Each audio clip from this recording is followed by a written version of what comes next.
ini saya akan memaparkan mengenai gimana sih penerapan budaya positif di sekolah. Tapi sebelumnya saya ada games dulu.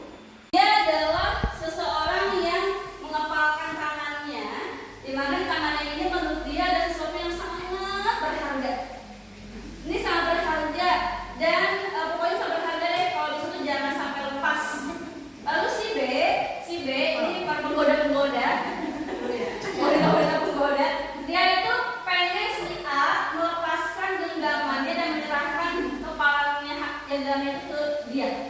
Caranya boleh secara halus, boleh kasar ya, boleh kasar, boleh nahadi, boleh mengancam, boleh terserah. Pokoknya gimana caranya si A itu bisa melepaskan kepala tangannya. Saya terserah kamu semua. Jadi nanti saya mungkin akan kasih waktu juga kayaknya udah kelamaan. Jika dirasa sudah cukup, saya akan langsung betul banget gitu yang tidak melepaskan genggaman tangannya. Oke? B, satu strategi kamu mau melakukan apa untuk membuat si A membuka kepala tangannya dan menyerahkan nih deh gitu. Yuk, silakan A, B, action untuk berdiri boleh. Pokoknya nanti si A boleh digoda, boleh dicoel-coel, boleh dimarahin, terserah. Pokoknya si A-nya harus menyerahkan diri aja pokoknya. Coba nggak dimulai? Boleh ya? Mulai dari sekarang. Boleh. Enggak, sama aja. Kamu teh berakting masing-masing. Boleh sampai akhir. Pokoknya sampai akhir. Pokoknya sampai waktu itu selesai. Ini bagaimana kemudian mau pasang mau terus. Boleh ya, boleh ya.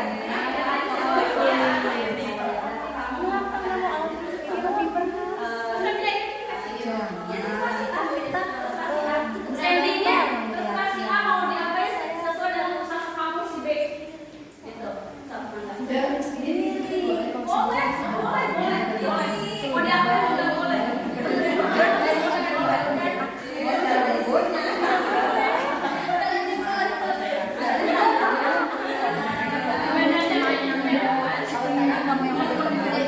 Ternyata tenaganya keras banget ya.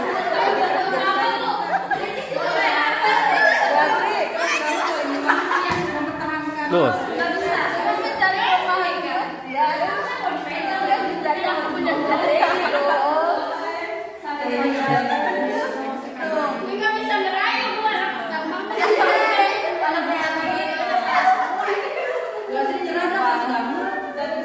Gimana? Kalau beda ini tuh berharga banget.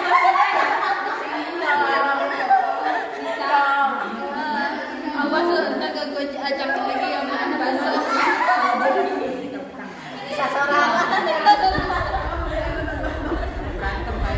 Waktunya berapa menit? Ya Ci, berapa menit ini? Banget tuh.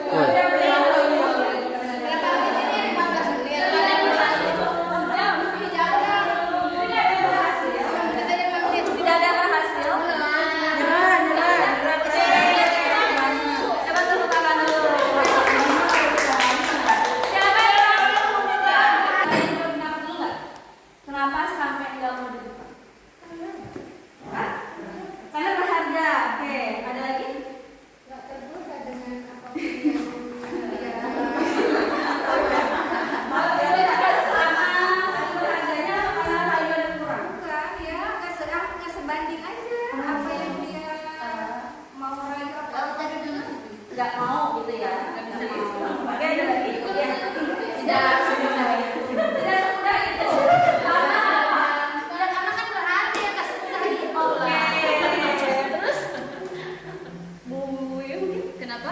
Kenapa nggak mau buka? Harus berpendirian kuat. Oke. Karena kalau mau mencapai satu tujuan harus memiliki tekad yang kuat. Oh, berarti ini kalau ada cara penggoda, Nih penggoda. gimana? Susah dulu. Nah, susah. Sangat susah. Sangat susah. Kuat banget tenaganya. Padahal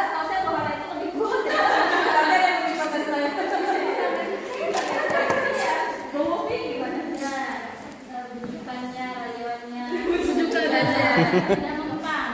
Iya. Karena dia mempunyai pendirian yang kuat sehingga tidak bujukan itu tidak mengempang.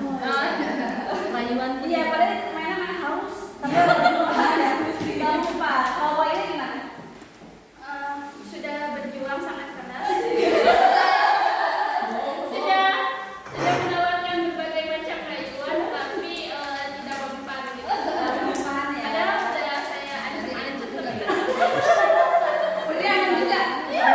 Mainnya atas bawah kayaknya. Ya, itu mah gitu. Ya. Ya. Oke, iya biasa itu tangan dulu buat jadi ada yang bisa ada kesimpulan nggak dari permainan tadi, apa yang bisa diambil kesimpulan dari si A yang nggak bisa dibuka, si B yang butuh banget untuk meraih supaya dibuka, kesimpulannya apa? Ada nggak? Segala sesuatu itu tidak mudah untuk didapatkannya, perlu proses untuk memperjuangkannya. Oke. Ada lagi? Ya. Setiap orang itu punya alasan mengiyakan atau mentidakkan. Oke, keren. Ada lagi? Ya, oke, keren banget, masya Allah, luar biasa ya. Jadi sesuai dari kesimpulannya, kan kita punya sesuatu yang berharga. Kadang ada yang mau merelakan, ada juga yang dengan teguh hati tidak mau memberikan. Itu yang membuat seseorang melakukan ambil itu siapa sih? Diri sendiri. Apakah terpengaruh dari orang lain nggak? Bukan rayuan yang terjadi ancam, tapi ternyata ibu-ibu di sini tetap bertahan karena diri sendiri yang mempertahankannya. Berarti ibu-ibu semua masuk pertama sudah merdeka ya? Nah, karena gini, nah kita masuk ke disiplin. Bu Asri masih ini? Ya, Masih? boleh aja. Full? Nih, kita bicara tentang budaya positif. Sebelum ke budaya positif, kalau misalkan ada kata positif, berarti arahnya pasti akan pada kebaikan ya, biasanya. Nah, untuk memulai budaya positif, kita harus mempunyai segala sesuatu yang positif dulu dalam diri kita atau dalam keseharian manusia. Nah, disiplin positif merupakan unsur utama dalam terwujudnya budaya positif yang dicita-citakan. Tujuan dari disiplin positif itu adalah menanamkan motivasi yang ketiga. Teman-teman tahu nggak motivasi itu ada tiga? Yang pertama, motivasi karena dorongan karena takut dihukum.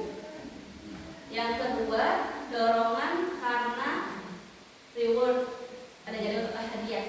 Yang ketiga itu dorongan dari dalam diri atau motivasi intrinsik. Nah, orang yang punya disiplin positif artinya dia itu adalah orang yang sudah mempunyai motivasi intrinsik dari dirinya. Jadi kalau tadi diskusi dengan Yudis, disiplin kayak tadi, kita kenapa sih kita itu nggak mau nyerahin sesuatu berharga ke orang lain? Karena kita yang mau kan, kita yang mau nyerahin, bukan karena Bu Fiko baik jadi saya nyerahin, bukan karena Bu Wiwi gawat dia nyerahin, bukan kan? Tapi kita itu memberikan sesuatu, melakukan sesuatu karena kita pengen. Mungkin kalau kita sebagai orang dewasa, karena kita sudah lebih banyak pengalaman ya. Tapi kadang anak-anak suka memberikan sesuatu karena rasa takut, pengen dipuji, atau yang ketiga ini, yang karena dia sudah sadar kalau dia pengen itu agak jarang. Nah, karena itu di sini di disiplin positif ini kita ingin membentuk anak-anak yang merdeka, di mana dia tahu melakukan sesuatu karena ada aturan, tapi bukan karena perintah dari orang lain, tapi karena dia ingin melakukannya. Kira-kira bisa nggak? Mudah nggak? Enggak, sulit. Kita aja kadang saya kadang terlambat, datang terlambat, nggak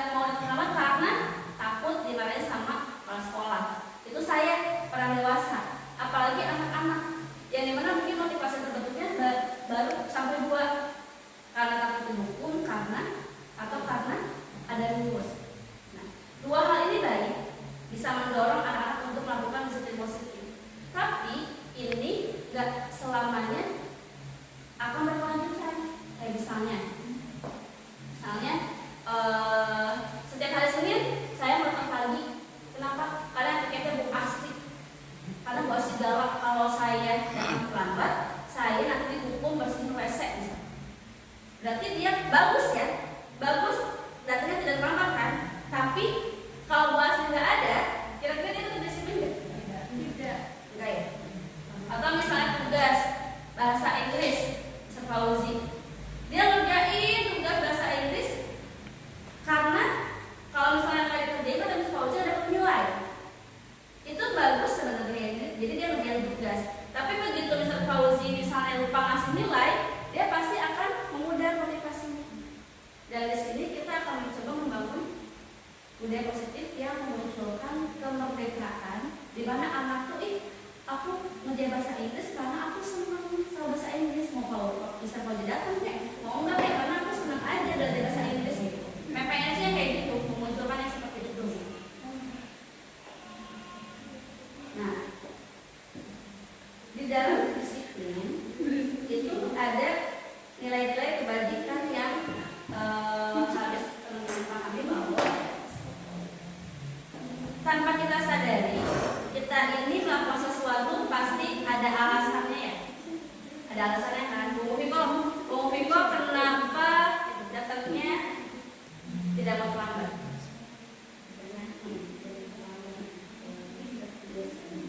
Karena sudah kebiasaan. Karena kalau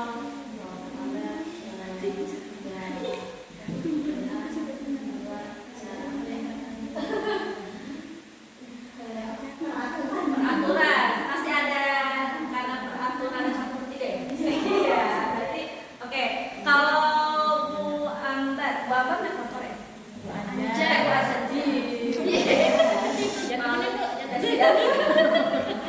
Bu Anja kalau ke sekolah naik motor, itu kalau Bu Anja pakai helm apa enggak? Kenapa? Kenapa pakai helm? Sebenarnya boleh nggak kalau pakai helm? Nggak boleh kasihan. Atau polisi? Terus kenapa Bu Anja pakai helm? Sudah terbiasa.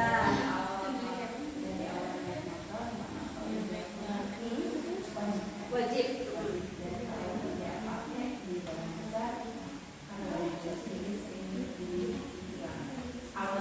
Awalnya, oke, awalnya. Masa aneh kalau dingin. Terus apa lagi?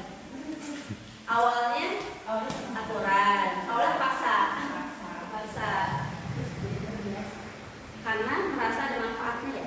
Manfaat dari pakai helm itu apa? Manfaat dari pakai helm itu kira-kira kalau itu kalau saya aman. Makanya bisa naik motor apa? Iya, jadi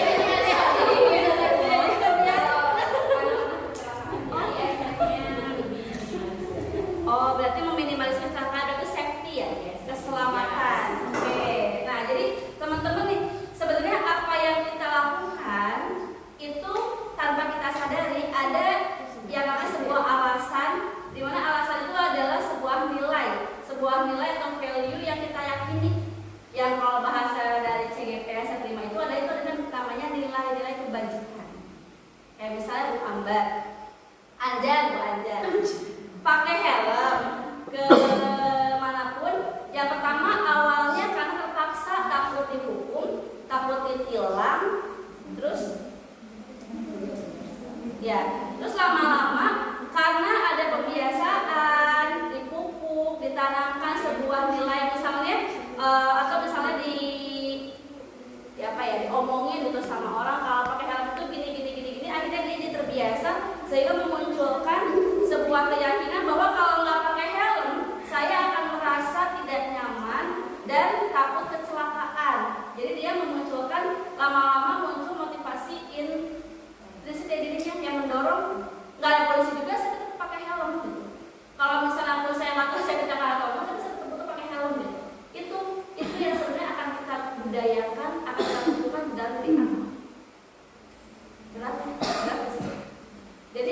yang ngerti?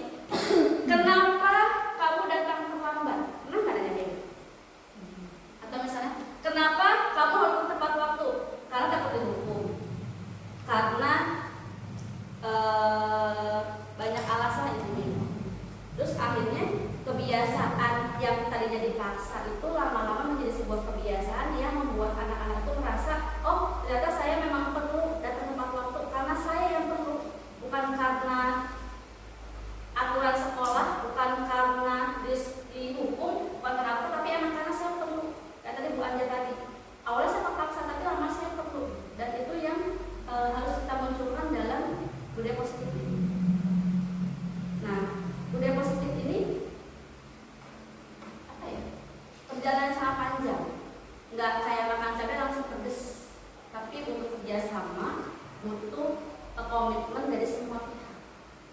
Nah, dari hal kecil, budaya positif ini nggak mungkin saya aja yang pengen atau bapak ibu aja yang pengen. Misalnya kelas 71 pengennya anaknya bagus semua, tapi kan 71 akan bermain dengan 72, 73, 74. Nah, kalau 72, 73, 74-nya dia nggak punya persamaan persepsi, kan 71-nya punya pengen baik. Jadi ambil ya, jadi kayaknya itu terpengaruh hal yang jelek.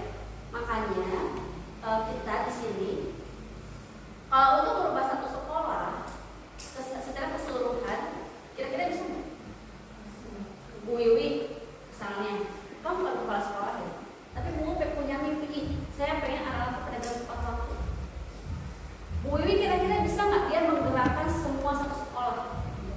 Sedangkan dia itu bukan kepala sekolah, kira-kira bisa? Enggak. Tapi Bu Wiwi adalah wali kelas 7-2, di mana Bu Wiwi itu adalah, kalau kita bisa dibilang yang paling harus didengar bersama anak-anak. Kira-kira kalau di dalam kelas Bu Wiwi mungkin nggak membuat anak-anaknya bisa nurut sama Bu Wiwi? Mungkin bisa, karena dia sebagai orang tua di kelas tersebut punya kayak kewenangan ya, kewenangan dan scope-nya lebih kecil, di mana Bu Wiwi bisa mengatur, memanage anak-anaknya di dalam kelas sesuai dengan kesepakatan di dalam kelasnya. Nah, karena itu jadi teman-teman, kita nggak mungkin bisa ngatur semua. Kayak misalnya Bu Aida dia bisa di kelas 8, gemes banget sama anak kelas 85 misalnya, maaf 84 sebelah kelas Bu Aida. Tapi Bu Aida bisa nggak ngatur 84 secara otonom, secara keseluruhan? Karena kenapa? Karena tidak bisa bergerak sendiri, Bu, perlu kerjasama. Iya, perlu kerjasama dari semua pihak, dan yang paling penting punya kesepakatan. Jadi saya harapannya setelah dari sini, saya yakin teman-teman pernah kan bikin kesepakatan kelas ya? Pernah dengar kata kesepakatan kelas? Kayak peraturan kelas? Nah, sekarang kita akan bicara tentang keyakinan kelas. Bedanya apa?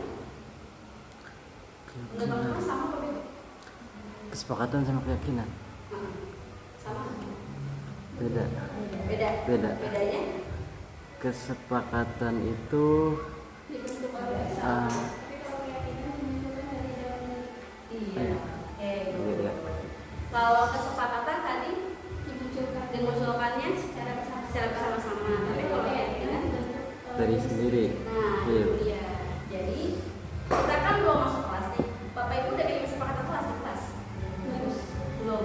Nah, sekarang kita coba bikinnya sama-sama belajar sih, sambil belajar. Mohon maaf jika ada yang menurut, kalau kasihan yang sama Buis yang sudah berpengalaman sebelumnya di CGP gitu. Jadi kalau saya ada yang menurut, mohon disampaikan.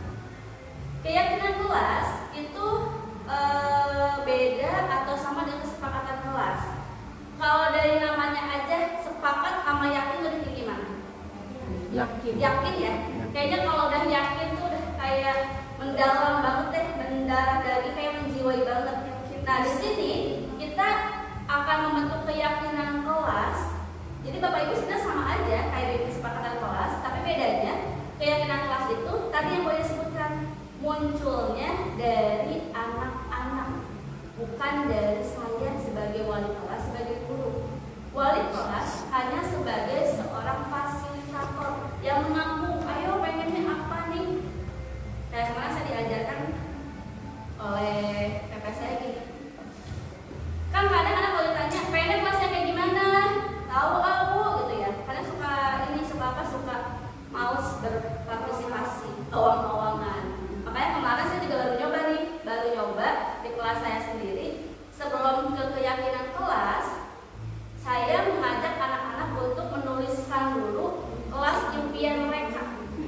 dalam bentuk nih kayak gini. Nih. Ini stick note ini. Ini bukan keyakinan kelas, tapi ini tuh harapan mereka di dalam kelasnya apa. Ada yang menuliskan, kelas impian saya ingin setiap hari bersih dan rapi. Ingin setiap hari saya kelasnya bersih dan rapi. Lebih bagus daripada kelas sebelumnya. Ingin punya kelas yang ada kipas anginnya. Pengen dicat ulang, dihiasi dan bersih setiap hari. Ini mereka yang tulis, bukan saya yang menuliskan. Jadi pertama saya melakukan dulu impian mereka apa. Nanti setelah punya impian, kita baca, kita bahas, lalu nanti kita baru mungkin akan membuat sebuah kesepakatan yang akan dijadikan keyakinan. Membuat keyakinan kelas itu sebenarnya mirip dengan membuat kesepakatan, tapi ada perbedaan dalam redaksi. Dimana kalau keyakinan kelas itu guru tidak boleh menggunakan kata tidak dan jangan, tapi harus menggunakan kalimat positif. Kalimat positif dan kalimatnya itu singkat, jelas, padat. Kayak misalnya tidak boleh datang terlambat. Biasanya kalau anak-anak bilang jangan, lebih banyak ngelakuin apa enggak? Ajak dulu dia, kata bahasa Sunda. Tidak boleh, tapi tetap aja. Tapi ini semua butuh proses ya Bapak Ibu ya. Cuma maksudnya gini, dengan sebuah kalimat positif, harapannya anak-anak terbiasa melakukan hal-hal yang positif. Jadi membuat keyakinan kelas itu, ini saya intinya aja ya, intinya aja. Membuat keyakinan kelas itu yang pertama harus berasal dari dalam diri anak. Pengennya kelasnya gimana? Satu tadi pengennya kelasnya bersih. Ditulis aja dulu. Pengennya kelasnya bersih dan nyaman. Pengennya kelasnya enggak berisik. Terus pengennya anak-anaknya gampang diatur. Ditulis dulu. Nanti kita menuntun anak untuk menuliskan sebuah kalimat yang positif. Kayak misalnya, anak-anaknya jangan pada berisik di kelas. Berarti itu kalimat yang positif. Anak-anaknya jangan pada berisik di kelas. Kata jangan. Nah, berarti tertib di dalam kelas misalnya. Lalu, Bu, kalau mau minjam sama teman harus bilang dulu, nggak boleh nyuri. Itu ada kan di kelas ya? Pulpen ambil aja, tahu di mana. Itu kalau misalnya tulisannya tidak boleh mengambil garam punya teman, kesannya kayak nuduh ya? Kayak apaan sih yang suka nuduh? Kan nggak mau disalahin ya? Itu kalimat positifnya Sebelum dia izin, meminta izin jika ingin meminjam barang. Itu jadi sebenarnya kesepakatan kelas itu kita tampung dulu, semua anak bisa ditulis, bisa menggunakan stick note atau melalui media lainnya. Anak-anak tuh pengennya apa? Pakai bahasa mereka dulu aja. Nanti kita sebagai guru yang menuntun anak-anak untuk merumuskan menjadi kalimat yang positif dan upayakan tidak menggunakan kata tidak atau jangan, karena kan kita mau mempositifkan frame anak ya. Itu sih sebenarnya inti dari sehingga nanti pada saat sudah ada kesepakatan kelas, nanti anak itu bisa lebih mudah-mudahan bisa lebih. Jadi gini, kalau sudah ada kesepakatan kelas, kita tuh jadi kayak gampang buat mengeksekusi kali ya. Kayak mengeksekusi kayak gini misalnya. Jika sudah ada kesepakatan kelas, kita sebagai guru, ibu mau lanjut. Ya. Kalau sudah ada kesepakatan kelas, kita sebagai guru itu lebih mudah untuk dapat membuat anak tersadar saat dia melakukan sebuah kesalahan. Misalnya, kayak anak, contoh kayak tadi misalnya yang gampang aja, datang tepat waktu, lalu anak datang terlambat. Kalau nggak ada kesepakatan kan kayaknya kita sungkan ya. Oh ya, terima kasih. Kalau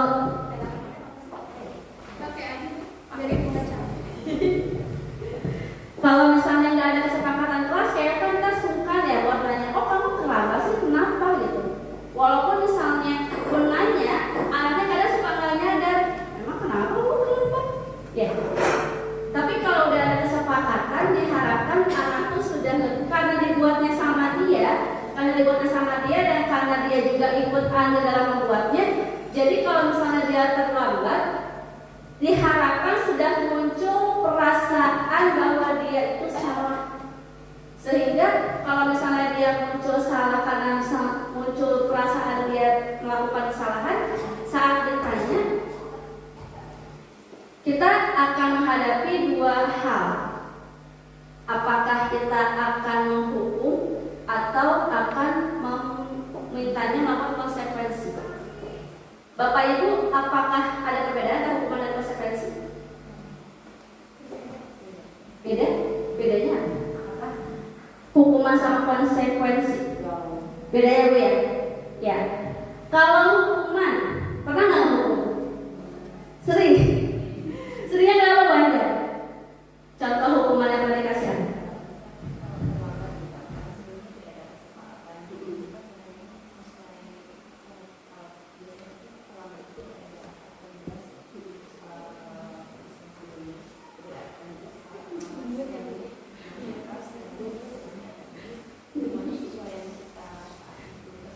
Spontan.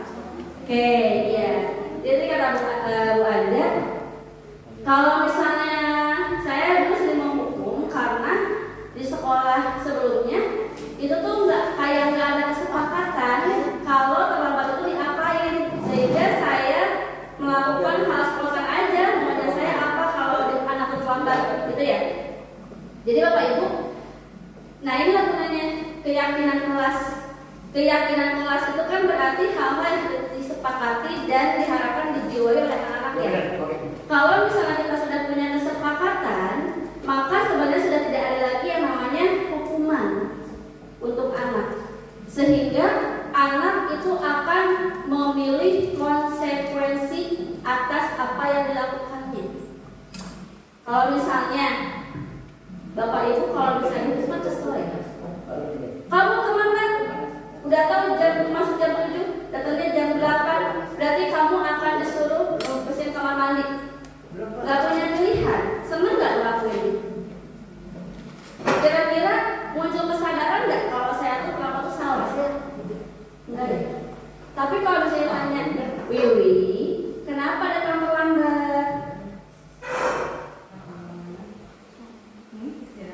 Ada kesiangan. Kamu tahu kalau terlambat itu tidak boleh? Tahu. Lalu apa yang harus kamu lakukan untuk mempertanggungjawabkan perbuatan kamu? Tanya. Lalu anak memilih apa yang menjadi konsekuensinya. Atau misalnya nanti kita akan membicarakan tentang tata tertib. Tata tertib itu kan sebuah aturan yang sudah disepakati ya. Sudah disepakati oleh semua pihak. Sehingga jika melanggar tata tertib ada konsekuensi sebenarnya, bukan hukuman. Begitu ya Bapak Ibu. Apakah ada yang mau menambahkan mungkin sebelum saya lanjut? Jadi di dalam sekarang sebagai posisi kita sebagai wali kelas, nanti setelah ini diharapkan teman-teman termasuk saya juga belajar untuk membuat sebuah keyakinan kelas. Nanti kalau misalnya mau masih bingung caranya gimana, kita sama-sama sharing ya. Kita coba saya share juga. Dimana intinya dalam membuat keyakinan kelas itu adalah semua berasal dari diri murid, semua berasal dari curahan hati murid, sehingga dia menginginkan kelas yang seperti apa. Dan kita tidak boleh mengintervensi atau menolak. Bu, saya pengennya masuk kelasnya buka sepatu, misalnya. Lalu anak-anak pada pengen, tapi saya kan jemput buka sepatu dalam hati, misalnya sebagai guru. Nah, kita nggak boleh jangan itu mah ibu ribet bukannya. Kira-kira boleh nggak kayak gitu? Padahal itu anak-anak udah sepakat karena mungkin pengen kelasnya bersih, jadi sepatunya dibuka. Jadi diharapkan guru menuntut anak untuk bersuara pendapat, menyepakati dan lawan meyakini apa yang disepakatinya, sehingga nanti pada saat mereka lalai kita dapat lagi konsekuensinya, bukan lagi menghukum mereka. Sehingga dengan adanya seperti itu memunculkan sebuah motivasi intrinsik yang awalnya dipaksa, dibiasakan, tapi lama-lama jadi biasa. Begitu. Sebelum lanjut, ada yang mau menambahkan? Lanjut Bu. Boleh.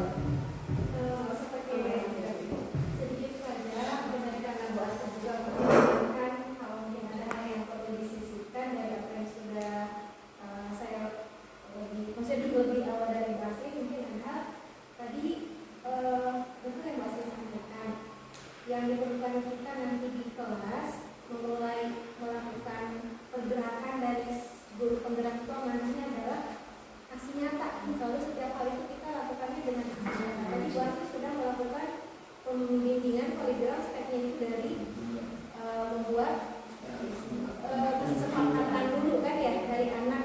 Nah dari situ nanti kan kesepakatan kata-kata anak bisa aja yang memunculkan negatif-negatif itu boleh nanti kita bersama-sama buat jadi kata-kata positifnya.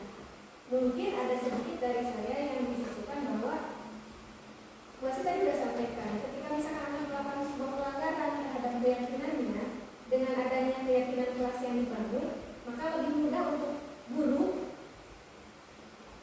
mungkin kalau setidaknya tidak untuk membuat rasa bersalah pada diri anak, tapi lebih mengatakan bahwa keyakinan kita apa sebelumnya. Jadi lebih ke arah bahwa anak itu dibawa pada sebuah kesadaran bahwa ada sebuah keyakinan dia yang dilanggar, tapi tanpa membuat dia harus merasa bersalah gitu. Karena sebenarnya kalau kesalahan manusia itu kan memang membuat tempatnya salah lah kalau dia bilang ya, tempatnya salah. Karena di sini juga yang sering kali kita lupa, terkadang sering saya juga kalau bilang tuh biar anak murid itu biar dia tuh merasa bersalah gitu sama dirinya gitu-gitu.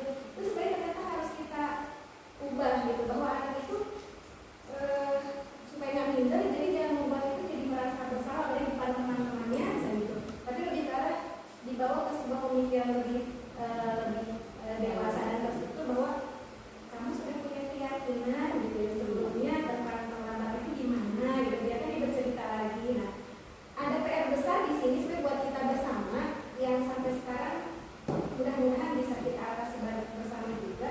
Tadi bos sampaikan ada konsekuensi dari sebuah keyakinan yang dilanggar gitu, biar tidak jadi hukuman. Saya belum tahu kalau Bu Asri akan menyampaikan hal ini juga, cuman khawatir ternyata Bu Asri tidak kesampaian, saya ingatkan sedikit di perihal konsekuensi yang dibuat itu seringkali kita ini nggak menemukan itu tuh harus ada hubungannya dengan pelanggarannya. Jangan ibarat tuh dia terlambat. Sebenarnya ini yang kita masuk ke sulit ya, makanya kita harus lebih kreatif. Ketika si anak itu terlambat, seringkali kita itu refleks dengan ini loh hukuman buat dia gitu, misalnya bersihkan WC atau apa. Tidak ada hubungan. Amanat dari pembelajaran guru penggerak keluar, misalkan anak terlambat. Pelajaran saya di matematika, dia terlambat masuk ke kelas, harus ada kaitan dengan konsekuensi dari sebuah keterlambatan dia ketika mengikuti pelajaran saya gitu. Harus dibuka dengan itu. Saya terlambat 10 menit atau berapa menit, dia harus ingat bahwa berarti ada sesuatu yang dia lewatkan di 10 menit itu gitu. Harus ada kaitannya dengan itu. Mungkin tidak harus dilakukan konsekuensinya itu saat itu juga gitu. Kita lihat momentum yang tepat, waktunya dan sebagainya itu, makanya kita butuh betul-betul kreativitas si guru untuk melihat bahwa jangan sampai anak udah terlambat tambah banyak banget yang ketinggalan dia, karena kita berikan sebuah hukuman yang bikin membuat dia banyak banget ketinggalan hal lain yang sebenarnya butuh dia kejar saat itu gitu. Mungkin itu barangkali yang bukan mengingatkan bahasa aja, mengingatkan saya juga ini sebuah PR besar yang saya juga suka masih kesulitan untuk membuat konsekuensi dengan anak atas sebuah pelanggaran yang dilakukan terhadap keyakinannya. Misalnya buang sampah ya, buang sampah, apakah dengan enggak? Nah itu sebenarnya bukan sesuatu, menurut saya harus ada cara lain yang memang lebih membuat dia itu kenapa ya nggak boleh buang sampah dan enggak, kalau denda kan denda yang ada buang sampah lagi gitu, seperti itu. Mungkin itu saja. Jadi intinya konsekuensi yang kita buat itu nanti harus ada kaitan dengan perbuatan yang dilakukan. Itu saja tambahan. Sama-sama Bu Is, terima kasih sudah mengingatkan. Tadi sudah saya jadi teringat juga dengan materi yang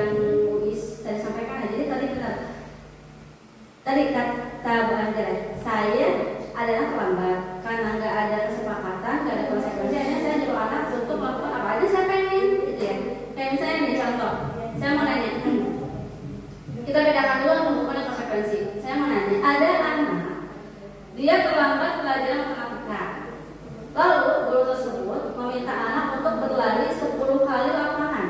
Itu konsekuensinya apa hukuman? Hukuman. Lalu Pak Devi, guru olahraga, dia sedang mengajarkan anak olahraga. Lalu tiba-tiba si Andi datang terlambat. Lalu Pak Devi minta si Andi keliling lapangan 10 kali. Itu konsekuensinya apa hukuman? Konsekuensinya apa hukuman? Konsekuensinya apa hukuman? Hukuman apa konsekuensi? Jagain miss ya. Jika mereka yang mungkin pelajaran olahraga itu sedang Puasa. Ya. Jadi bisa jadi Pak Devi sedang memberikan konsekuensi karena mungkin pada saat pelajaran Pak Devi memang biasanya pemanasan dulu 10 kali keliling lapangan. Tapi karena si Andi datangnya terlambat, jadi si Andi disuruh lari keliling lapangan 10 kali. Itu sebuah konsekuensi karena teman-teman yang lain pun sudah melakukannya. Sedangkan si Andi terlambat, jadi dia diminta untuk melakukan hal yang sama dengan teman-temannya gitu. Jadi kalau misalnya konsekuensi dan hukuman, makanya nanti akan dibahas di tata tertib ya, ya. Sebuah tata tertib yang berkonsekuensi, bukan yang berhukuman. Karena kalau hukuman itu akan membuat anak tidak sadar, malah dia akan menjadi dendam. Tapi kalau konsekuensi membuat anak menjadi menyadari, oh udah ada aturannya, tapi saya melanggar, akhirnya menyadari dan mungkin memperbaiki.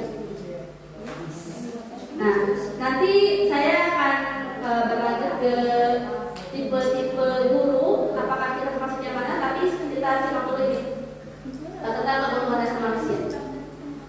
Bapak Ibu seringkah bertemu dengan anak-anak yang unik, yang membutuhkan perhatian, terlambat tiap hari, caper, pengen habiin, pakai lipstik, pakai segala macam lah. Itu apakah mereka bermasalah? Ataukah ada kebutuhannya yang belum terpenuhi? Kita sebagai manusia itu punya 5 kebutuhan dasar yang harus terpenuhi. Kalau itu tidak terpenuhi, akan menjadi sebuah masalah. Pertama, bertahan hidup. Pernah nggak melihat anak-anak sering ada di kantin pagi-pagi? Pernah? Salah nggak sih kalau mereka itu sarapan di kantin dengan alasan ibu saya nggak nyiapin sarapan, Bu? Terus apakah kita sebagai guru bersikap adil jika menghukum mereka yang belum sarapan, sedangkan mereka butuh sarapan untuk belajar? Yang salah siapa? Oh, yang salah siapa? Bingung ya? Karena karena apa? Karena kayak lingkaran gitu.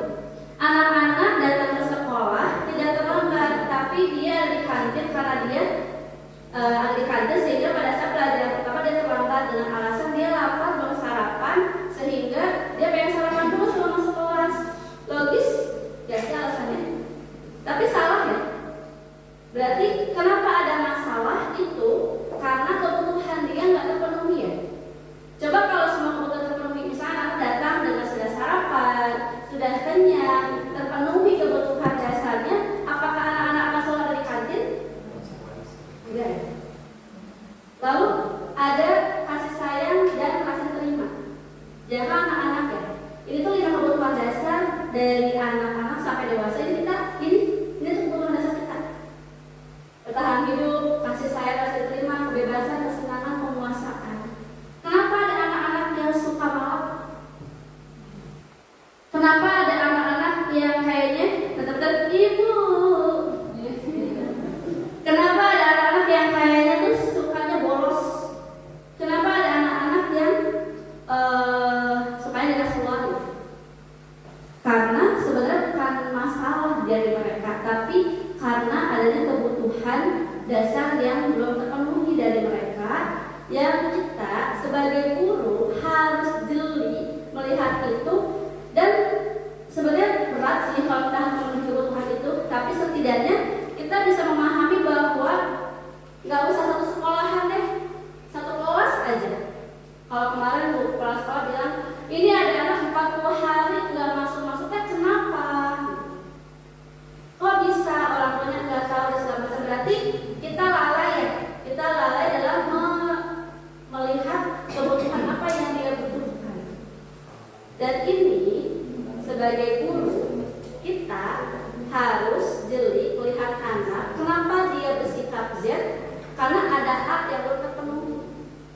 Dan bukan berarti saat dia melakukan Z itu salah dia sepenuhnya. Karena ada yang ini yang berpenuhi. Kenapa dia nolak? Karena mungkin orang tuanya nggak sulit diajar. Karena mungkin dia tidak diberi pengertian oleh orang tuanya kalau memang nggak punya uang nggak boleh begitu gitu ya. Dan itu PR kita. Tapi kalau kita sendiri-sendiri susah. Makanya perlu kolaborasi. Minimal di tingkat kelasnya aja. Urus kelasnya masing-masing aja. Atau kelasnya masing-masing dengan tahapan-tahapan yang menuju budaya positif, insya Allah jalan sih. Karena kalau kita nggak bisa sekolah itu susah. Gitu ya. Jadi kalau ada anak ini sih ini aja apa pengantin aja. Jika Bapak Ibu menemukan anak-anak yang bermasalah atau misalnya punya keunikan dan kekhususan yang memang perlu diperhatikan, itu bukan karena mereka ingin juga sebenarnya, tapi karena ada kebutuhan mereka yang nggak terpenuhi dan mereka juga bingung mau gimana. Kayak misalnya pacaran sama orang yang udah kerja misalnya, itu ada kebutuhan apa dia tidak terpenuhi? Kasih sayang. Mungkin orang tuanya sibuk, nggak perhatian. Tiba-tiba ada orang dewasa yang bilang, udah makan belum? Wah, ada bunga-bunga, bahasanya ya. Dan dia nyaman dengan hal itu. Dan dia dapat itu. Salah nggak anaknya kalau dia suka digituin? Justru di situ yang harus kita jeli, jangan sampai kebutuhan yang terpenuhi itu membuat dia menjadi terjerumus pada pergaulan bebas misalnya. Gitu ya. Jadi Bapak Ibu upayakan tidak judgement ke anak. Ya misalnya anak terlambat, kamu terlambat dulu, Ustaz. Itu nggak bakal membuat dia besoknya terlambat. Besoknya pasti akan terlambat lagi, malah mengajarkan kayaknya. Dan malah mungkin dia belajarnya malah udah terlambat, bolos, pernah masuk, pelajarannya konsen akan nambah masalah lagi. Karena mungkin saat dia terlambat, nggak punya kendaraan, nggak punya ongkos, bangun ke siang segala macam. Kita harus berpositif thinking untuk menuju pada budaya positif. Itu ya Bapak Ibu.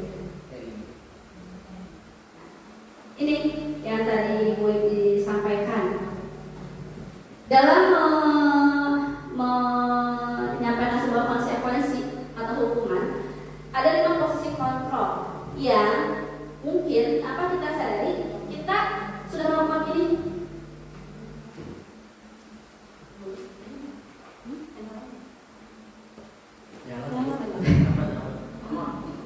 Ada 5 posisi kontrol yang dimana kita ini sebagai guru harusnya yang mana sih yang bagusnya? Baiknya 1, tipe penghukum. Siapa yang suka menghukum? Iya, Pak Imam harusnya. Saya juga suka, Pak. Kamu kenapa? Terlambat? Tulis 1000 tulisan saya tidak akan terlambat lagi. Pernah nggak? Jelas. Padahal kata Gus, apa hubungannya terlambat sama nulis 1000 kata? Terus, jadi tipe penghukum ini adalah tipe orang, tipe guru yang suka menghukum tanpa mengindahkan sebuah peraturan yang jelas. Jadi kamu terlambat tanpa mendengar dari alasan segala macam, dia langsung kalau udah ada aturan yang kamu terlambat berarti dihukum. Dan itu sebenarnya bagus sih kalau misalnya itu hukum akan membuat anak muncul nggak kesadarannya atau akan membuat anak jadi salah satu. Menurut siapa?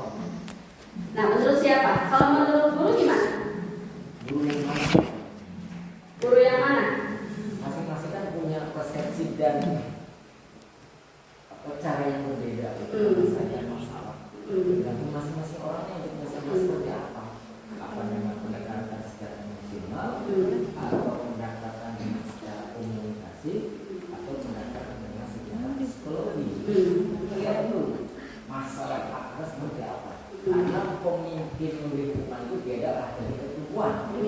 Dan lihat dari lingkungan paling kecil aja, luar biasa. Kan kita salah, terima salah. Ya. Kan itu. Karena sudah ada kesepakatan. Karena kalau kita lihat hukuman itu pasti keluarga itu ada dalam hukuman. Pasti dan kalau tidak ada hukuman efek jerah, gimana mereka belajar? Ya. Kalau kita mengeluarkan kesadaran sampai kapan kesadaran itu membantu kita sampai yang panjang. Iya, betul. Tinggal lingkungan supervisif. Iya, Kalau permisif sudah terjadi, kesadaran akan timbul. betul. Jepang itu adalah negara yang bersih, tapi aturan dipakai. Pasti ada di situ ada pemaksaan, ya nggak? Ketika tidak ada pemaksaan, maka adanya aturan yang memaksa masyarakat. Kalau tidak aturan, terjadilah sampai mana seperti di lingkungan saya, kan gimana caranya? Nah, iya betul. Saya sepakat sebenarnya dengan Pak Imam bahwa ada yang sepakat, ada yang perlu saya luruskan untuk dari saya sendiri sebenarnya. Jadi sebenarnya gini, tadi kita sudah membahas tentang kesepakatan keyakinan kelas ya Pak Imam ya. Keyakinan kelas itu adalah kesepakatan yang muncul dari anak yang kita rangkum sedemikian rupa sehingga memunculkan kalimat positif sehingga anak tahu saat dia tidak melakukan itu maka akan ada konsekuensi yang harus dia lakukan. Nah, tapi di sini itu ada 5 posisi kontrol di mana kita sebagai orang dewasa seringkali membuat mereka, anak-anak kita atau misalnya kita itu kalau bisa melakukan kesalahan tuh seakan-akan itu kayak itu yang pertama tipe penghukum. Tipe penghukum itu adalah tipe yang makanya kenapa ada 5 tipe ini karena emang mungkin memfasilitasi melihat bahwa tipe-tipe orang itu berbeda dan dia lebih cenderung lebih cenderung untuk seringnya melakukan yang seperti apa. Kalau yang tipe penghukum dia itu lebih senang untuk ya menghukum dan melakukan sesuatu yang membuat dia jerak. Tapi di sini apakah muncul kesadaran saat dia dihukum? Mungkin akan muncul saat si penghukum itu ada. Tapi saat penghukum tidak ada, apakah itu akan membuat anak terbiasa tidak terlambat misalnya? Karena ini munculnya dari motivasi eksternal. Ya. Jadi kalau misalnya tipe penghukum ini bagus, tadi dipaksa, bagus, jadi anak itu bisa tidak melakukan. Tapi saat si orang ini tidak ada, dia belum tentu akan tidak melakukan lagi. Tapi bisa juga melakukan hal yang dihukumkan tadi. Ya. Mungkin karena tadi barangkali Pak Imam kan datang setelah Ibu selesai memberikan definisi dan istilah-istilah. Jadi di sini mungkin Pak maaf sedikit saya memberikan benar masalah yang Bapak sampaikan itu. Penghukum di sini maksudnya itu bukan penghukum yang dalam tanda kutip definisinya itu dia sebelumnya belum ada konsekuensi atau aturannya, belum ada sebuah rule yang jelas gitu. Tapi kalau misalnya maaf, misalkan saya bilang kamu harus mengerjakan menulis ayat Al-Quran 5 misalkan gitu, atau misalkan malah tadi disuruh push up gitu misalkan gitu. Nah kalau di awalnya memang itu sudah muncul dari sebuah rule, tidak lagi dari penghukum gitu. Ini lebih ke arah yang di penghukum yang saya paham itu penghukum yang tiba-tiba yang spontan kayak tadi Bu Ambar bilang misalnya nih, anak tiba-tiba terlambat karena nggak ada aturan sebelumnya, nggak ada rule sebelumnya, spontan aja bilang kamu bersih WC tuh, kamu cabut rumput tuh, kamu ini tuh gitu, misalnya gitu. Itu yang disebut penghukum yang dalam istilah yang ini gitu. Kalau misalkan kita tetap misalkan ingin membersihkan WC misalkan gitu ya, tapi memang di sebelumnya ada aturannya dulu, ada tadi keyakinan yang dibangun sampai pada sebuah konsekuensi yang disepakati bersama, itu bukan lagi sebagai sebuah penghukum. Itu yang saya pahami sih. Terima kasih ya betul atas pencerahannya ya. Jadi gitu ya. Kalau misalnya di sini posisi masyarakat penghukum itu adalah mereka yang memberikan sesuatu tanpa ada aturannya sehingga mereka tuh spontan melakukan untuk membuat efek jerak tapi tidak diimbangi dengan sebuah rules. Terus tipe yang kedua, apakah ada di antara Bapak Ibu yang pada tipe ini membuat rasa bersalah, di mana kalau misalnya ada anak yang terlambat misalnya, kamu kenapa terlambat, kesiangan ini kamu nggak kasihan sama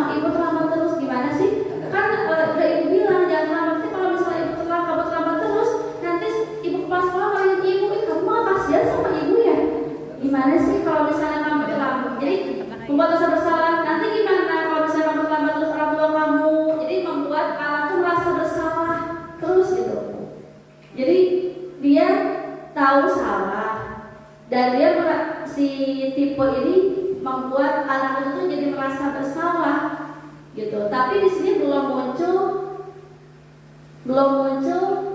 kesadaran secara utuh gitu. Atau yang ketiga, tipe teman.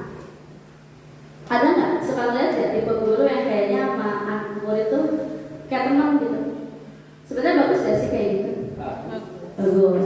Tapi jadi semua tipe positive control ini menurut saya ya gitu. Pada endingnya akan memunculkan sebuah motivasi anak untuk melakukan hal tertentu. Tapi ketiga posisi kontrol ini 1, 2, 3 ini itu akan membuat anak merasa efeknya itu negatif gitu. Karena kalau misalnya si bapak nggak ada, kalau misalnya si ibu nggak ada, dia belum tentu akan melakukan konsekuensi yang baik. Nah, kalau tipe pemantau ini ada tipe yang kamu lihat aturannya, boleh nggak pakai sepatu putih? Kamu lihat aturannya, boleh nggak kamu terlambat? Jadi dia berdasarkan pada rules yang sudah disepakati dan hanya berpusat pada itu. Dan yang diharapkan kita ini berada pada posisi manajer. Kalau manajer itu apa? Kalau manajer itu menuntun sebenarnya, menuntun anak untuk menyadari kesalahannya, lalu membuat anak bergerak secara sadar atas kesalahannya. Jadi keinginan memperbaiki dirinya itu muncul pada dirinya sendiri. Iya, saya salah, saya terlambat. Kalau terlambat kan jadi saya ketinggalan pelajarannya. Kalau terlambat kan berarti saya itu nggak nyaman. Saya capek sendiri lari. Jadi gimana ya saya biasa itu nggak terlambat. Jadi tipe manajer itu ada tipe guru, tipe individu yang mengajak anak untuk melakukan perbaikan berdasarkan pada dirinya sendiri.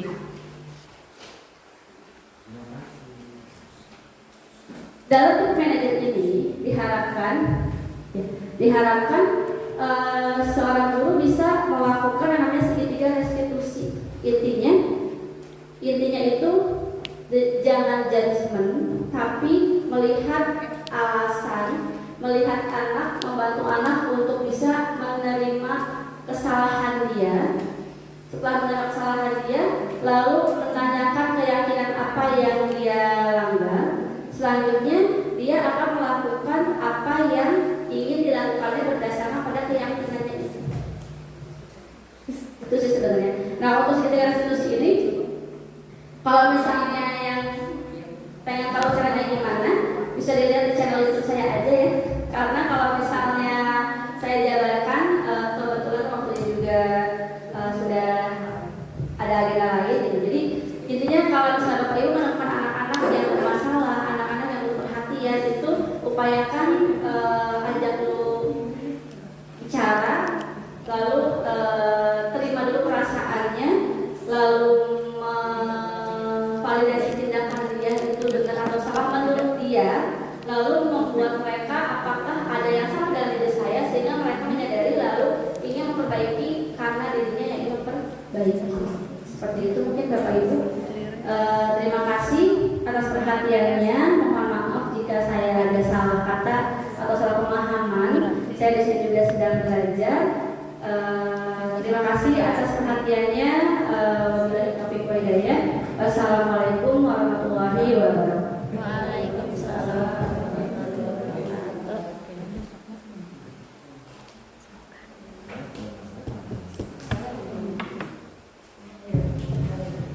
Ya, Bapak Ibu, tadi sudah selesai materi dari saya.